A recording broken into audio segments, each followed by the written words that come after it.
Quick sound recording. So I'm going to talk for a couple seconds. I'm looking at my levels, and now you're going to talk. Hi, Jim. Remember when we salsa danced? War. War never changes.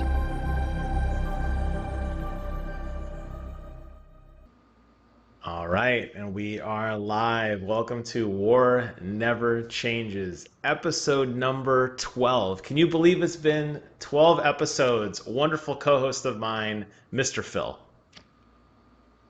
Yes, I can believe it. And just to make sure I introduced you first, in case you didn't know, if you're new to the show, my name is Jim. I'm the mastermind behind all of these beautiful layouts that hopefully maintain beautiful artistic integrity as I've been clicking and dragging, trying to make Phil look as good as possible. Which is a Herculean task in and of itself. You're And also you're being like, very modest. You're the only one of the two of us that does any semblance of work for this show at all. I'm not involved other than talking once a week. that's good. That's okay. Everyone's got to have their niche. Um, So we got a couple things to talk about this week. We got some Ubisoft leaks. We got the Xbox showcase coming up. Talk a little bit about the Warner Brothers sale. We got Phil flicking me off. I'm not really sure why. We may address that later. We got the potential IGN plagiarism robbery. I have a plagiarism story. And then we're going to talk a little bit about what we've been playing. So the high level overview.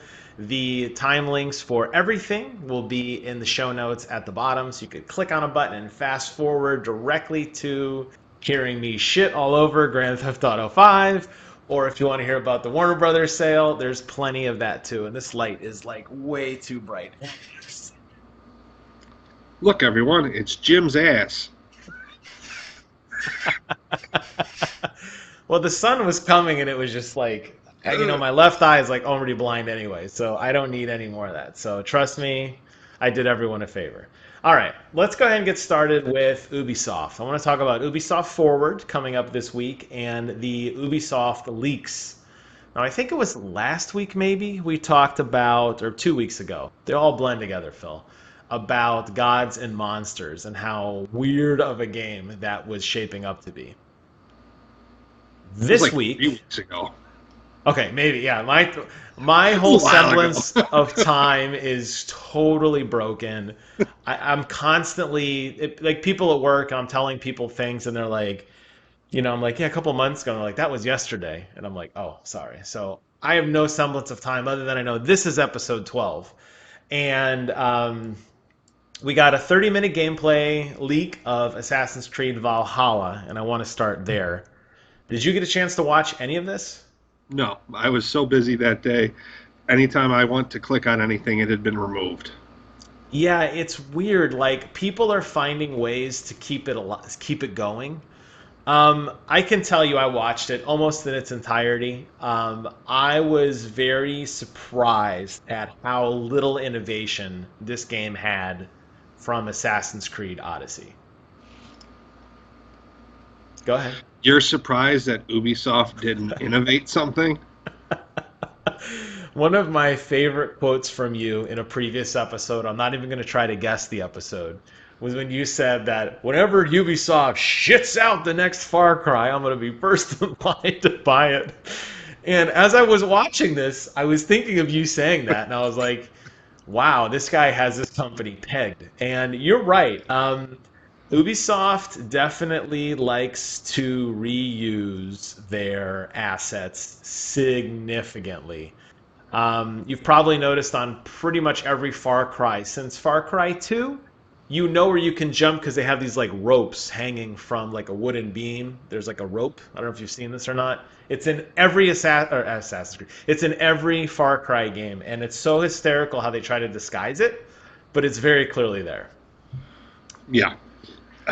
Well, I don't know if you've noticed this about the Assassin's Creed sort of series, but it's the same person every time, just somewhere different. Like, okay, we did Altair, and then we did Altair with a good personality, so we'll actually give him his own name. We did Ezio in Spain, and then we did Ezio in France and England, and we've done Ezio all these different places with different names, but it's just Ezio running up something running up walls and jumping onto people with the same like wrist knife. It's We the same did. shit every time. But guess who's gonna pay $60 for it every year when it comes out? Me, me, me, me, me, me, me. So that's my question. It looks good. I mean, it looked good before. They always look good. I think Ubisoft definitely knows how to make a good game. The question I have though is, do you care? Does it bother you that we're not seeing originality, or do we need to? Like, is it okay if it's the exact same thing every year? Is that good enough for us? Well, the exact same gameplay mechanics and all that stuff, for the sake of familiarity, I'm fine with that. Also, total disclaimer, I lack any semblance of originality, artistic intuition, creativity, whatever. Like, I don't know. I'm cool with understanding, like, I'm buying this game, I'm going to know how to control the character right away. I'm going to know basically 90% of the mechanics of the game. I'm going to realize if I see, oh, there's a barrel over there, and then 10 feet beyond the barrel on the side of a wall, there's a big stick standing out for some architecturally nonsensical reason. I'm going to run up the side of that wall. That means something. But like now there's a different story being told. And yes, old Norse mythology is always very interesting subject matter. It's very relatable to me. I'm a European guy. It's all relatable to me. I've heard the story told a million Right. times. So in that aspect, I'm okay with it. But does it suck to signal to them that they can just churn out the same shit every Right. year and they're going to get my $60 every year? Yes, it does, and I'm torn on that. But am I torn enough to not buy the game? No, Gotcha. probably Okay. not. So yeah, start recording again now, and if you vanish mysteriously, then people will know. We'll know. We'll just have a beautiful picture of you, or it'll be voiceover. We'll figure it out. We were talking about Assassin's Creed and about the fact that Ubisoft's games kind of lack design originality, but story-wise, they don't seem to be too bad. Or do they? That's what we were starting to talk about. You were saying that you did not finish Odyssey or Origins, either one. Nope. Was it a lack of was it because genuinely the story didn't hook you, or what was the reason you quit? I didn't like the revamped play style. I didn't like the way that the controls were laid out, and I didn't give a shit about the story. I also, you know what? And I was sick of forcing myself through Assassin's Creed games. I didn't give a shit about Unity or Brotherhood. Yeah, see, I took a break. I didn't even buy them. I took a break for a while. I didn't mind the fact that they revamped some of the story, not the story, I keep saying story, the gameplay elements. I was okay with them revamping it, giving us gear score, giving us different armor to collect and that sort of thing. What really did it for me was the lack of good progression. And I grinded so much in Odyssey to advance. And that's when they introduced those tokens where you could get an experience boost. And it was very clear to me they lowered the overall experience in the game because they wanted you to buy those things. And if you didn't buy them, you had to grind so much to get ahead. And it just really ruined the experience for me. I agree. I mean, thankfully, on the computer side of things, I was able to download this thing they call a trainer, which is basically a hack. And I gave myself a million levels. So I was able to progress. I still haven't beaten it. I'm in the process of actually going through it now. I can't say the story is the best thing ever, but I at least have a fair shot. So for everybody on a console, I feel really bad for you because I could just press a button to win.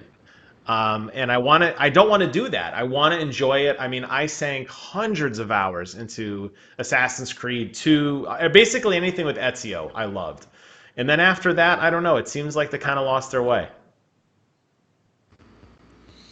Yeah, it's tough to recover from a character like I that. agree.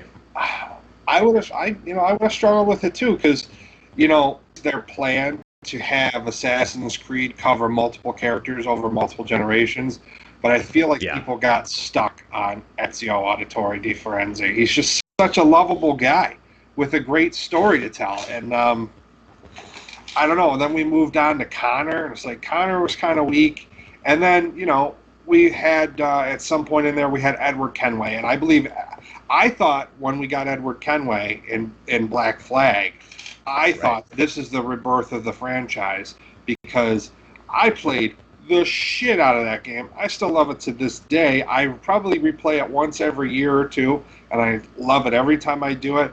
And then I Really? just remember that everything that came after it was a huge piece of shit. I also Assassin's Creed Black Flag was one of the few games that I platinumed on PlayStation. So I got every trophy, I did every possible thing I could do, and I couldn't get enough of that game. I bought the DLC Freedom Cry. I played the hell out of that. I got all the trophies on that. I loved everything about that whole group of people, and that was a really cool timeline and a time frame. But I mean, you said you're a big Norse mythology guy. I mean, I assume that's what's going to draw you through it, but Assassin's Creed games traditionally haven't been too heavy on the mythological element, at least in the canon games. So I'm not really sure how much of that you're going to get. Yeah, I don't know how canonical or non-canonical this game's going to be as far as being in line or in step with the rest of the series. But in the preview that we saw a couple months ago, or however many weeks back that was, I don't honestly remember when it was, but it was a while ago. At some point, the main character, I forget his name, he looked back and there was an old man leaning against a tree. And then it pans somewhere else, and he looks back, and there's a raven flying away. And that's when he said, Odin is with us. And the tide of the battle turned at that point. And so the idea that Odin is involved is kind of an, even if it was just in that one instance, to kind of draw you into the mythology or to ingratiate you with the character or vice versa, Right. ingratiate the characters with you, to the idea that there is an external force that has this overwhelming effect on you, and then also knowing that in the same vein as most other Assassin's Creed games, there's probably going to be someone in an animus on the outside of this. So Yeah, the probably. mythological aspect of it intermingling with the digital or virtual reality recreation of these past events, it makes it interesting to me. So I'm excited to see how they weave that story together, and if it makes sense or if it's just a great idea that is presented in a pile of horse shit. The character's name I may be pronouncing it incorrectly is Ivor, Eivor, and that I believe is a gender neutral name between a male or a female playable character. Mm, It's Um, good to see that they're not compromising anything. that's right, because that way they'll have to record the lines one time. Hey, Ivor. There'll be no pronouns in this game. It'll be all Ivor. Ivor, Ivor. Ivor, come here, Ivor. Not hey you, hey sir, hey ma'am, none of that. Um, yeah, I see. I loved the original Desmond Miles stuff in the first Assassin's Creed games with the mystery of Subject 13 and him becoming an assassin and how was that going to translate into modern world. And then that story just fell really flat for me at the end. I remember they rushed it because that was around, I think it was the Y2K stuff. They had that whole they want or that Mayan calendar. It wasn't Y2K. It was that Mayan calendar where it was supposed to be the end of the world, and they rushed the story to make it align with that, and it just didn't work. None of it worked to me. I don't know. Like I said, when Connor came, I kind of stopped caring. So No, I um, agree. No, I agree. Connor was like, fine, whatever. And then, Black Flag came and I was back into it. And after that, I haven't given a shit about it since. So I want to give them the benefit of the doubt because the people Me who too. gave me Altair, the people who gave me Edward Kenway and Ezio, those people are there and they're capable of telling a great story. And I want to give them the benefit of the doubt. They just won't tell me any good stories, Jim. It's bullshit. Yeah, no, I'm with you. I want something to sink my teeth into, and I'm hoping we'll find out. I know that's coming up. It may be that same gameplay or a very polished gameplay version of it this Saturday for the. Is it Saturday for June 12th or July 12th rather? Sunday. Sunday. For their Ubisoft Forward. It's interesting though that there was such a big leap so soon to the event that was so long. Considering the PlayStation really pulled the wool over my eyes, actually showing the console off and all those games that they had, it seems like we know that there's going to be Valhalla. We've already seen screenshots of Watch Dogs Legion. We've already seen gameplay of God and Monsters. I feel like there's nothing to be excited about for the show. No, this was an elaborate move by Ubisoft. Ubisoft You think just so? saw them do this with Gods and Monsters, and now we see them doing it with Assassin's Creed Valhalla. They didn't want to be overshadowed by Halo, and there's an impending something coming for 343 for Halo at this show. We all know it, whether it's a teaser trailer or a 2-second, oh my god, like nerd fest or Yep. whatever, or just like dun dun dun dun, Master Chief's face, dun dun, like everyone's heads pop off. Assassin's Creed can't keep up with that franchise, so they got their hype. They got people thinking about Assassin's Creed leading into the event, and if it's Okay. overwhelming at the event, they won't catch as much flack for it. Ubisoft are very, very, very smart. They've been taking our money with little effort for many years. You're right. Willingly. Yeah. They're the smartest people in the business. I'll be curious to see, that's a good point. And I will be curious to see how much of this gameplay that is actually shown mirrors what we saw, because it was very clear to me in that leaked gameplay that we saw. It was a complete, the HUD, the abilities, everything was almost a complete reskin. There was very little effort put into this. So I'll be curious how much of the game has changed, if that really was an early access and they really have modified it since then, or if you're right and they just wanted to throw it out there and test the waters and kind of see what people thought. I'm not really sure, but it's so late in the development. If everybody hates it, it's too late to fix it. Yeah, I don't know. I'm excited to see whatever goofy Canadian spin Keeley's going to put on it as we watch it, and then we get his reaction. I'm excited to see what gets talked about, and then what corny reaction he has, or what corny preamble leads us into it. I really like the guy. I enjoy watching those shows with you when they do a special event. But my God, this guy's body is like 10% water and 90% corn. Well, Jeff Keighley is, I think he's doing a great service, but you are right in the sense that he has been the focal point of everything, because he does cover everything. As in the past, if you remember years ago, Ubisoft would have different announcers coming through. I forget her name, Aisha Tyler, maybe Taylor. She was she was a celebrity who came out who was doing a lot of vocal stuff. PlayStation for a while had the fake CEO president come out, and he would be the voice of Sony. We've seen a shift away from that with more developers coming out and just talking about their games. I developed this game, here's my product. It's interesting though, you're right, Jeff Keighley has been the focal point of this whole event. Everywhere we go, Jeff is there. So segueing off of that, you mentioned on it before, but we do now have a date for the Xbox Game Showcase, which will be shortly thereafter, the Ubisoft thing on July 23rd. They have already been very candid. We will not be revealing price. So we're not going to see price. Who said that? Xbox officially has come out and said that numerous times. Well, Xbox has lied to us so many times, I don't trust them as far as I can know them at all. They did say that Halo Infinite gameplay will be there. They will have actual gameplay to show. They've been really hyping that up more than anything else. My question to you, and we've talked a little bit about this, we haven't done a formal prediction on this Xbox thing yet, we still got some time, is, and I still maintain this, I think it's impossible for Xbox to take the hype away from Sony. I don't think they can say or do anything. I think the war, I'm not going to say the war is lost, but I'm going to say it's really damn close. Xbox's event is going to suck. Wow, okay. Just flat out it's going to suck. You already know it's going to be just, why do you think it's going to suck? They reek of desperation. And when you have two combatants like Sony and Microsoft in the ring together, and there's this much at stake, we're all in this together, we're all gamers, like nonsense, it kind of fades away, and you can pay attention to who's engaged and who's not. And right. Xbox reeks of desperation, and that desperation was masked at the beginning of the war by being engaged and consumer friendly and blah blah blah blah blah, and then PlayStation just, flew the Enola Gay and Boxcar over their heads at the same time with like middle fingers coming out the window. And then ever since I got it at Target, it's real nice. Microsoft hasn't been able to recover, and they've just been in desperation mode ever since. And it's hard.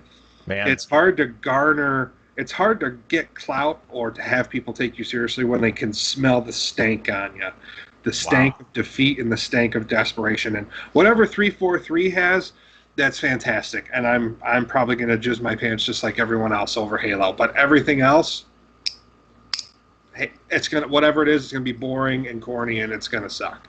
And I'm gonna buy a PlayStation. And I'm also super mad at Xbox right now anyway. So I want to talk about that. I have some other news, but I want to hear first what happened with Xbox. Why are you so mad? Oh my God! Other than the fact that Xbox Live just sucks in general for the month of June and July, how about the fact that they just banned me for no reason? Like I've been banned all weekend. You shut your mouth. It was for no reason, Jim.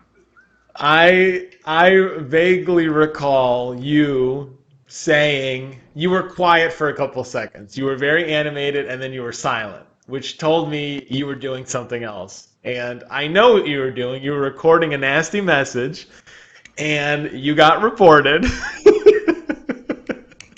And you got your pee-pee smacked and now you're mad. But aren't you happy that they enforced it? Like, you wouldn't want people to talk to you like that, would you? I don't care. I'm not 6. Well, he said a mean word to me. I'm going to tattle on him. Like, go fuck yourself. Seriously, go fuck yourself. Like, I'm getting griefed left and right in this fucking game. And these people just have, like, these armaments that I can't touch. I have, like, $100,000 to my name. Meanwhile, this guy's got $100 billion in a flying motorcycle that has rockets attached to it, and he's just griefing me for no reason, and I fucking report him. Nothing happens, but I, maybe once in a while tell someone to go fuck themselves in a much more inappropriate and mean way, and I get banned from a subscription service I pay for. Now, I don't mean to sound like an entitled Karen, because I hate entitled Karens, but I'm paying $15 whole a month for this service, Jim. I shouldn't be banned, okay? I have Game Pass Ultimate, okay? I'm special. So Game Pass Ultimate should give you a voucher for one free oopsie, what, a week, a month? How does that work? A day, Jim. Oh, day. Oh, God. Wow. I have one message for Xbox at this moment, and I'm sure that I'll get over this, but at this moment, I just want to say, fuck you, Xbox. I'm buying PlayStation. This is how petty I am, Jim. This is how petty I am. I went in to dispute the ban, and they said, they basically had an automated system saying, we're not reversing this ban. It's a serious ban. Whatever I did, don't call customer service. We're not reversing this. Do you have any additional feedback? And you know what? I took the time. I took the time in the little box where it says, do you have any additional feedback? And I wrote, Xbox sucks. I'm buying a PlayStation 5. And you did this with the little keyboard on the screen, right? Yes. Oh, so it took you like 20... Yes. So it took you like 25 minutes to write this, and you're like... Yeah, see? Yeah, see? Okay, well, okay. I don't want to beat up Xbox too bad, but it's easy for me because I'm a Sony guy. But I want to play it fair. Now let's go back a second. What you're talking about is the epitome of the frustration and the anger from everything we've gone through for the past week or so on Grand Theft Auto 5. And this was a boiling point in your life, and Microsoft caught you, and now you're even more mad because the little bit of power you had to lash back, you were cut off. Yep. I can't even talk to you. I can't even talk to my friends. So this is okay. It is very funny because we played last night, and we're jumping a little bit ahead, but that's fine. This is important. We played Grand Theft Auto last night. I had to call you on the phone again, which was fine, because I can't even talk with you in the game because you've been banned. The night before, Xbox Live took a hot dump, and as a result, I couldn't even play with you cross-play from PlayStation to Call of Duty. The night before that, I think Grand Theft Auto maybe took a dump because I couldn't even get in a session with you. Yeah. So you're right. This is like a trilogy of horror, like nerd horror. Like, oh god, the internet's down. Like, I get it. Well, actually, it's more of a host issue. I need to understand where you sit with Grand Theft Auto. I understand you're upset about Xbox, but all fairness to them, they're usually pretty rock solid. They usually are. They've had a couple hiccups, but for the most part, Xbox gets it right. Yeah, no. What I need to understand is what specifically happened to I love Grand Theft Auto 5 versus the guy we're seeing now. That's what I need to understand. What happened is I kept playing it, and I got more exposed to the annoying little quirks, which is a complete fucking failure to work. The difference and the problem is that I kept playing it, Jim. All right. So I don't want to be like I told you so because that serves no point. I will say that I saw a lot early on in this game that really frustrated me. And I, being a good friend, took one for the team and continued to play with you. Now, admittedly, my interest levels dropped very, very rapidly because of a litany of issues. A litany of issues. A lot of which you didn't see because you were the host. So you didn't see a lot of the problems I did trying to get into a session with you. But you're saying that even on your own, without my problems of not seeing cutscenes and setting waypoints and the nonsense that I had to go through to try to get in the game with you, you're saying you, Mr. CEO of Eat My Ass Enterprises, you were having issues. Yes. It's so here's the thing about Grand Theft Auto Online. It has generated billions of dollars in revenue for Rockstar. Absolutely. And they're just like, you know what? It was fine in 2013. It's fine now, bitches. We're not fixing anything. Fuck you. Yeah, fuck you, fuck you, fuck you. You're cool. Fuck you, fuck you. Wow. It's just a buggy nightmare. And it's sad when I say this. I think I'm being conservative and I think I'm being fair. 50% of the time, the service fails. Gee, that's a conservative estimate? Oh, yes. Yes, and that's sad. 10% of the time, like every once in a while it crashes, fine. But 1 out of every 2 times I try to log in or I get logged in and have a session going and I get fucking kicked out because it can't download a file or whatever bullshit nonsense, I have to completely quit the game and restart it. And then I'll get it working perfectly and I'll step 1 foot outside of my house and fuck you, missile to the face. Phil, fuck you, Jim. Level 400 asshole on his flying motorcycle just blew the front of your face and the front of your fucking house into smithereens. The game's so frustrating for new players, and they're not doing anything. An article was written about the frustration felt by these new players who were brought in by the Epic Game Store and the deals they're running with the consoles to incentivize people to come in. We're going to give you all this fucking swag loot or whatever. And they're like, you know what we're going to do? We're going to take all these new people and put them in fucking sessions exclusively with level 400 assholes that have private militaries at their disposal. No, this thing is like a porn server in Uzbekistan. No one is monitoring this thing. No one's watching it. You could just do whatever you want on this server.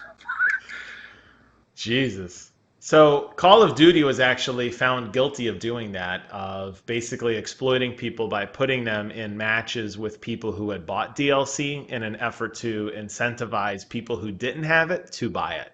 So that is a very realistic common business practice. That would not surprise me, honestly, if Rockstar did intentionally put you in games with other people at a competitive disadvantage for that exact reason.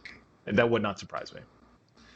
Well, you know what the sad thing is, Jim, is that I've contributed to it multiple times. I bought the collector's edition for 360. I bought the enhanced version when the Xbox One version came out. And then recently, because I was so excited to play it with you because of all the fun we had on Red Dead Redemption, My brother has my copy of it, and because of COVID, he's a police officer, and I don't get over there to see him. He can't be exposed to other people, so he has my copy. Right. I bought a digital copy, like a digital deluxe copy, for $40. So I spent another $40 on this fucking game. So I've spent cumulatively on this game well over $200, and I've never learned my lesson, not even once, Jim. And they're laughing at you all the way to the bank. Yeah. Um, so are you saying you're done now with Grant? You're done? That's It it? sucks. I don't want to say that I'm done completely because, like, I just kind of like now I'm kind of just collecting cars and driving around and having fun and like shooting people. But I was working really hard to establish businesses so that we would have money to do things, and I invested a lot of my time doing that and all of my money, and I could have just spent it having fun. Because it turns out that these businesses are just fucking worthless. They like you have to spend all your time gathering supplies, or it's not worth it, and that's not what I want to spend my time doing. So I probably won't play it as much. I haven't played it at all today, and I don't know if I'll play it at all tonight either. So my biggest frustration with the game, I love, by the way, your animated thoughts on it.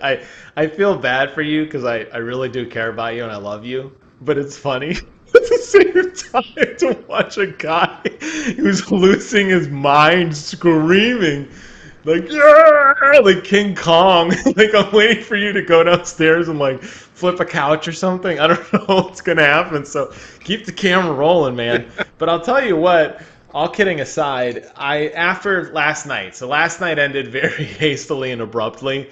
We were trying to do a heist. It was not working again. The matchmaking system in that game is in such a way that if any one person disconnects, the entire session is lost. And despite all the setup that you personally did of investing in the company and building up the base and everything, the actual heist itself, when the mission starts, it's still a good 5 or so minute drive to get to the actual casino to begin the mission.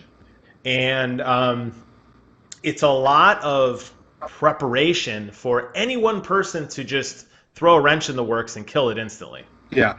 And I hate Which that. it's I hate that. insanely frustrating because in order to progress through this story, and like I've invested, I couldn't stomach doing all the setup missions again. So one of them I purchased the labor to be done for me. It was $100,000. So I've already invested the setup fee plus this prerequisite mission, $100,000 into this, hours and hours of my time. And if one asshole decides they have to go take a piss, or they just are just fucking griefing you, or they don't like their cut, they just leave the session. We were in the getaway cars driving to drop the money off. Millions of dollars, and someone left. And we lost it all. Yeah. We didn't even get to continue. No. This game does not understand the concept of drop in, drop out multiplayer, which honestly is an industry staple at this point. The fact that the game constantly forces you to have everybody in a room. The other odd thing, something I was starting to say a couple of minutes ago. So after we abruptly ended last night, and we ended very abruptly, you were like, bye. We were done. I actually have the game installed on my computer, and I was like, you know what? I want to try a test. I didn't even tell you about this, but it's funny because this really does kind of feed into the point. So I was doing something on my work computer right over here behind me, and I turned on my game computer, I turned on Grand Theft Auto, and I started a timer. And the timer was to see, one, how long would the game load, how long until I could enter a match, and how long until I was actually playing a match. That was my test to see. And what I did was random job. So anything. I will do anything. And I'm queuing up as a solo player, so you just throw me in, coach. I'll do anything you want. Do you want to guess at how long it took before I was in a game actually physically moving my character? So the game had to load, then you had to load into a session, and then completing a mission or just starting a mission? Starting a mission, and this wasn't even a heist. This was a motorcycle type mission where we had to all meet at a place, and then we had to drive supplies from one location to another. How long until I was physically able to move my character in the game to actually play? Well, you have probably one of the most powerful privately owned computers in the state of Florida. So I'll give your Okay. computer credit there.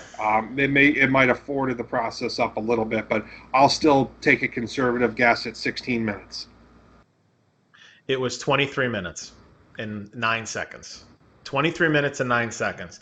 And this included one of the most frustrating parts of it all was I loaded into a match. So I queued up. I want to play a match. Then I get to a lobby and I have to wait for other people to ready up again, and they have 5 minutes to do so. Why would you queue up if you weren't ready to play? So I had to wait another 5 minutes because somebody didn't ready up for the timer to run all the way to zero to force the game to begin. And sure as shit, at 5 minutes, when we all readied up, everybody was playing. Why that guy didn't queue up and say, I'm ready to go, why that's even an option is beyond me. Now, in comparison, Call of Duty, I did the same thing after that. I went back upstairs and I said, okay, I gotta know. This is the time now from my PlayStation 4 is on. I open up the Call of Duty app. I select multiplayer. I'm in a match. That time, do you know how long that was? 2 minutes and 36 seconds. It was 1 minute and 41 seconds. And I was in a game instantly. And people come and go, and it didn't matter. I was able to play. I had a great time. I played one match. I went back downstairs because I actually had work to do. But the point is, that is a wild swing between those two instances. And the fact that a game is so wildly popular as Grand Theft Auto 5 that is still managing to secure so much money and so many people play it. I know I'm not alone in this. You just attested you were having the exact same issue I was. I tried it on my computer, which, as you said, it's a pretty nice machine. This is insane. I don't understand this. And this is what, when we started playing, this is what I hated, was this time to get into the game. And it only has gotten worse, in my opinion. Yeah, it frankly borders on the edge of unacceptable. Um, Yeah. I, I I don't know. I have nothing to say in its defense. I enjoy the idea of having an open sandbox world to play around in with lots of options, but Same. everything's too expensive to enjoy.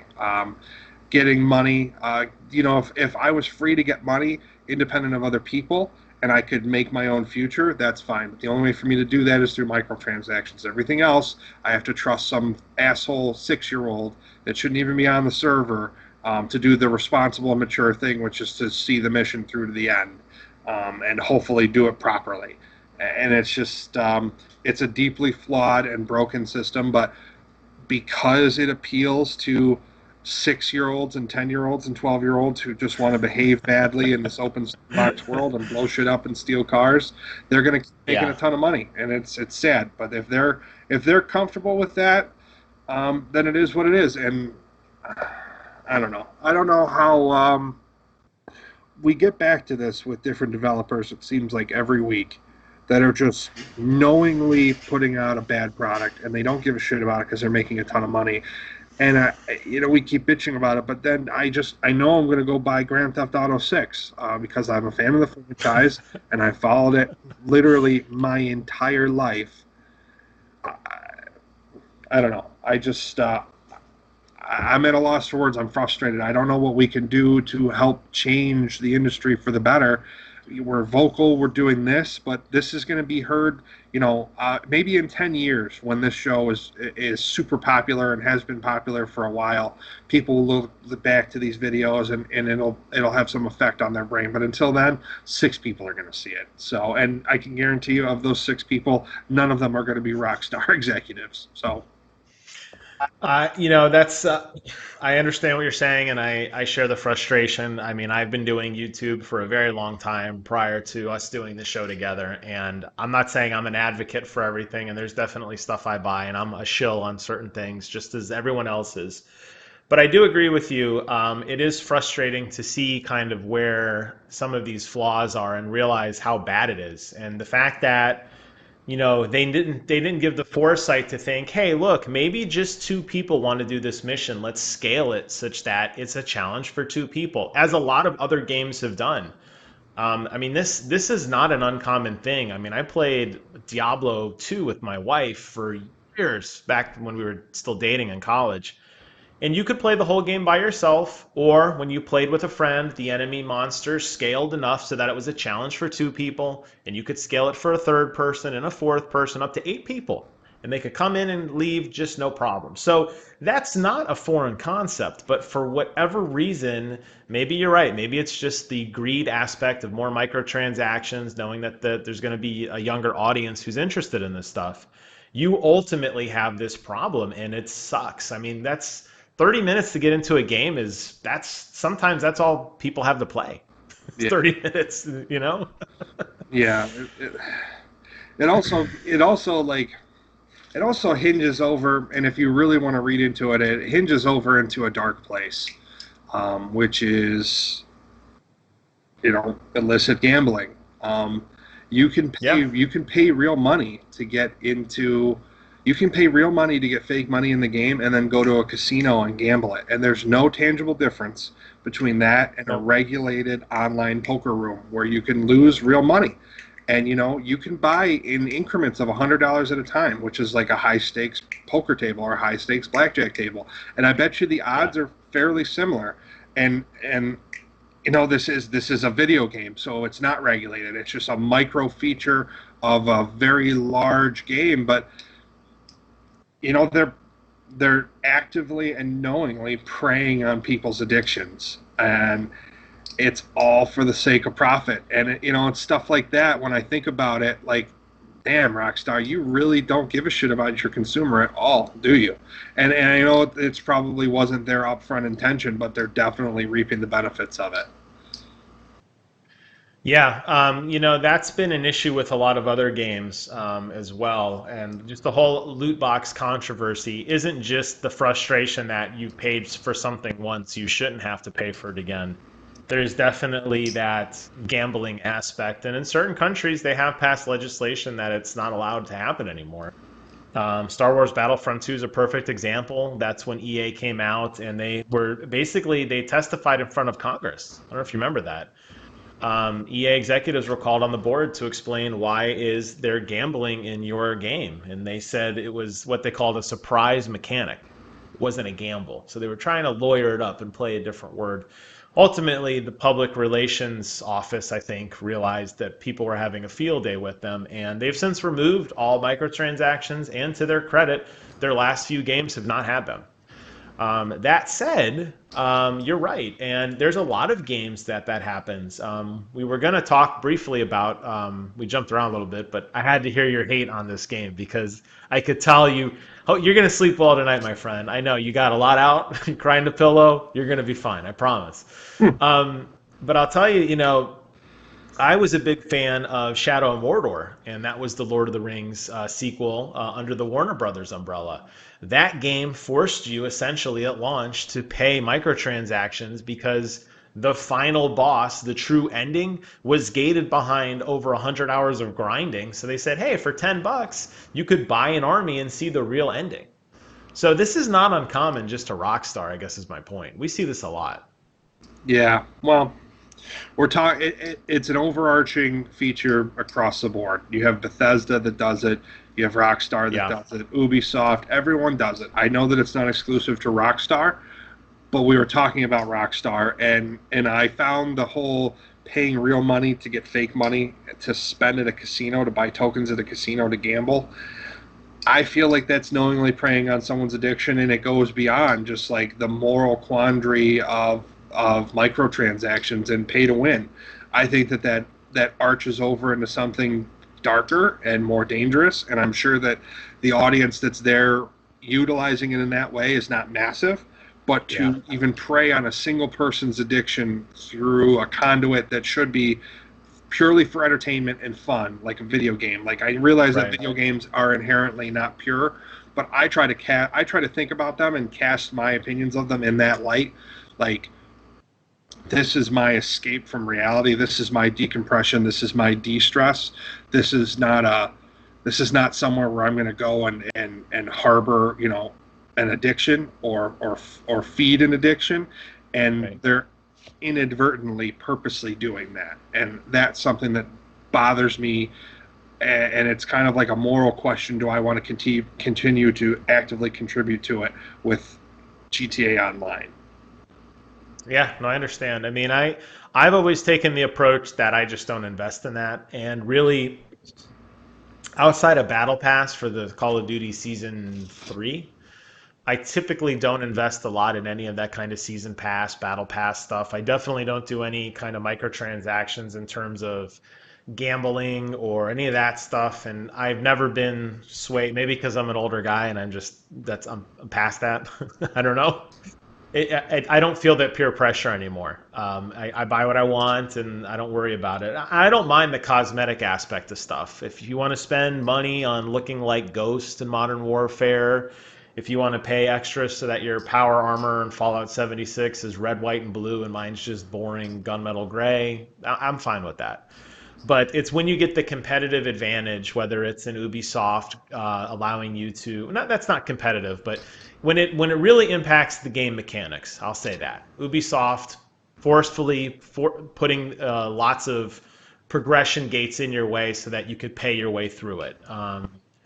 Rockstar saying, "Look, we're going to put you in an online space potentially, and with other people who are way better than you, who spent money, and they're going to beat you every time. It doesn't matter how much you've upgraded your character."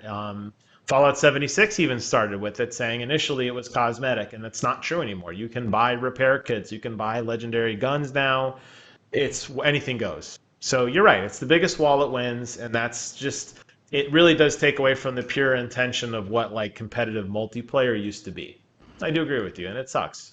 Yeah, yeah, yeah. And then there's the every 15 seconds in game. The Diamond Casino is now open. Come play. Yes, Like and the calls. that's gotta suck for people who are dealing with a gambling addiction. You're right, dude. I mean, yeah, I can't be an advocate for everything, but yeah, I do agree, and it is something that does bother me. And it really bothers me from the standpoint as well that there's really no way to get rid of that in game because it's everywhere. They're constantly calling you on the phone, the NPCs, every advertisement, every loading screen, the pause menu has it now. They want your money. They want your money. And I would be okay with all of that. I wouldn't even care because I had zero intention of spending a penny on this game outside of the original price when I bought it to begin with. It's more for me that the game is so poorly optimized that even if you really do want to get ahead, you're not going to be able to. Yeah, and I don't know. I think we've spent enough time talking about Grand Theft Auto. No, there's never enough time. I just want to say I don't want to say I was right because like I said, I think I told you last night before we hung up. I don't want to kick you when you're down. But I just want to pat myself on the back and say that I kind of knew this was going to happen. So Hey, man, you can't fault yourself for being right. When you're right, you're right. You were right. I thought that if I worked really hard at it and invested a lot of time, that I'd be able to get ahead and set us up nicely. And guess what? That's not the truth because you work really hard and you get a shop full of stuff, and then someone comes and steals it.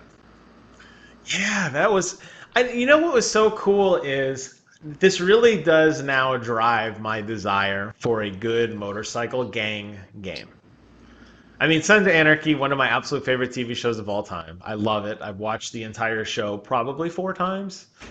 I love it. And those brief moments when we were in Grand Theft Auto, driving around in formation, we were the same speeds, we were in the same clothes, we both had really cool motorcycles. That was really, really cool. And I totally see a spark of a video game there. Well, that's something that we never got into. There is a whole storyline and a whole series of missions that are just motorcycle club missions. We could go into our church and we could just do motorcycle club missions if you really Sure. wanted to. But I'm done with all this heisting, trying to keep up with the Joneses nonsense. I can't keep doing it to myself. I'm gonna have a fucking coronary. It was funny because I could see the de-evolution of your mental state when you're like, man, I got a gang, you're gonna join the gang, it's awesome. And then like a week into it. I think this has only been like a 2-week thing. Is Yeah. that? I feel like this was a really quick peek. Yeah.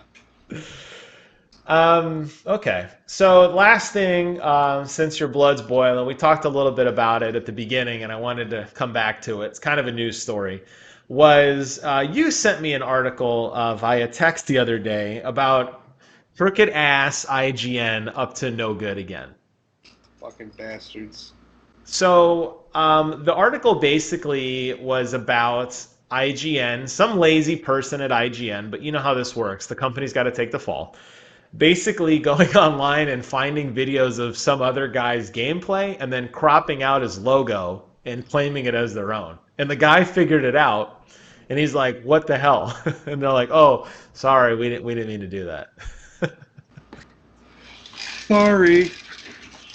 You ever seen You know- that episode of South Park where they make fun of the BP oil spill and they do the montage of the CEO like in ridiculous poses going, sorry, sarcastically, like at one point he's naked, swaddled in a cloth with some baby tigers, and he just looks up at the camera and goes, sorry.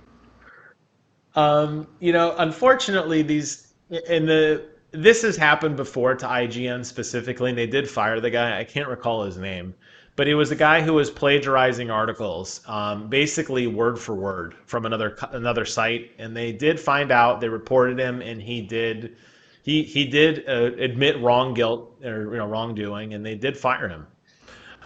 So it does happen. Unfortunately, it's a big company, and there's a lot of people grinding at the machine, whether it be, the writers or the people doing like the B-roll footage in the background or whatever. So I guess I understand that. What really hit home for me was this happened to me years ago. Exactly, almost the exact same thing. Not with IGN, but very famous YouTuber, and I'm not going to say their name because I don't want to give them any more clicks than I need to. I did a video review of a Sea of Thieves controller, and it's in my grainy ass upstairs before I really had anything nice. I think I recorded it on like a cell phone camera or something, so it was all pixelated, but it's pure-hearted, little Jimmy. Welcome to YouTube. And I'm holding up my Sea of Thieves controller, and I'm like, look at the controller. The camera's all blurry. The audio sounds like shit. Not much different than now, but it was young and dumb, full of internet vigor and pride. And I uploaded my video. I think I got 50 views, maybe. And I was ecstatic. 50 views, oh my God, right? And about 3 months later, somebody texts me and they go, "Hey, look," and it's my video cropped out. My face is cropped out, and it's just my hands talking about the controller. And it's some guy who did a review of like the top custom controllers or something. And it's probably almost my entire video. I would say it's probably like 5 minutes of my hands like this, me turning it around, holding up the back, everything, just not my face. I reported it to YouTube and I said, "Hey, this guy," and he monetized it, and he had 15 million views, 20 million views. And I was like, "This guy stole my shit," and they never wrote me back. And I was like, darn it. Life goes on. I read it in the Reddit article or the Reddit post that I took it from, that this happened with a news station somewhere in San Diego where someone made content on YouTube and it was relevant to something that was going on and it was gaining a lot of traction. A local news station went in and took it. They cut out the watermark and aired it as their own. This guy filed a DMCA claim, and in response to that claim, YouTube deleted it from his channel, banned him, and marked it as the news station's intellectual property. So, my God. Just as in you were saying with video games and microtransactions, whoever has the biggest wallet wins, my friend. Well, I guess it just goes to really show that, with a lot of these, nothing's sacred. I guess, like, we are in the wild west of I'm in my little COVID den. I haven't left this house in months. So all I own is my little slice of the internet, and I am a very easy target. So it's very easy. Yeah, my beard. I'm waiting for my beard. I want to braid it. That's where I'm going. I will not rest until I have a braid around my beard here, and it comes like down like a straight. That's what I'm going for. It's gonna be a while, but that's where we're gonna get to. You just don't do Um, oh yeah, dude, I'm doing it. I'm doing it, baby. Like a man of the mountain. that. But you know, I guess what I'll say in closing is that it sucks because here like this guy who got ripped off from IGN, me who got ripped off, like I was the only one who did that. He was too lazy and he only looked it up and he found mine because I'm the only person that did it. And I was super ecstatic about this controller and dissecting it and analyzing and talking all about the features of it. And here this guy made a ton of dough off of, I'm not going to say my hard work. It was a 5-minute video, but it's like, way to go, dude. So all I could say is to end on a positive note, I'm really excited that maybe, when PlayStation 5 comes out, you'll see the light. And maybe we'll get you to get a gaming computer. And to me, that's the happiest ending of all. Yeah, except then my monitor won't be good enough, or my mouse won't be good enough. Get out of But here. that'll be your problem. Listen, you'll be on that side of the fence, and you'll see all this. You'll never get banned by Xbox because there is no Xbox, and it'll just work great. You could say all the nasty crap you want to everybody, and it's okay. We figure out a way to hack the guy if you want. We'll go. I mean, we'll go to his house and we'll do whatever you want. We'll swat this guy. So before we wrap up, I know you have to go soon. Is there anything else we need to address, or are you cleansed? I have a title for this episode. It's going to be The Cleansing of Phillip. Because I feel like you got a lot out today, but the show is yours. Is there anything else that we need to address or anything else you want to say? No, this was cathartic. Okay.